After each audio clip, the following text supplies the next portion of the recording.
रात तारीख थी, आसमान सितारों से भरा हुआ। इरहम और ज़ारा बाबा जान के पास बैठे थे जब उन्होंने एक पुरानी दास्तान सुनाई। कहा जाता है कि गहरे जंगल में एक परासरार गार है जो अंदर जाए या बदल जाता है या कभी लौटकर नहीं आता। सुबह अरहम और ज़ारा ने हिम्मत बांधी, एक पुराना नक्शा और कुछ सामान लिया और जंगल की तरफ बढ़ गए। हवा सर्द थी, दरख्त झुके हुए जैसे रास्ता रोकना चाहते हों। जंगल के बीच एक झरने के पीछे अंधेरी गार थी।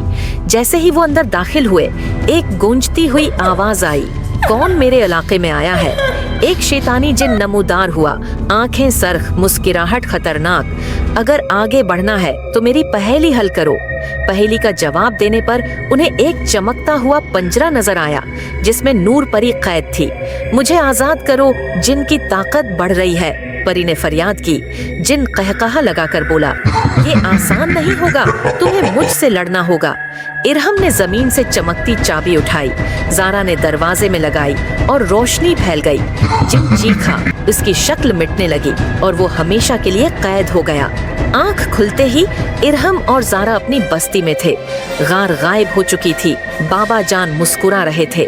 कुछ कहानियां महज दास्तान नहीं, कुछ सफर हमेशा के लिए बदल देते हैं।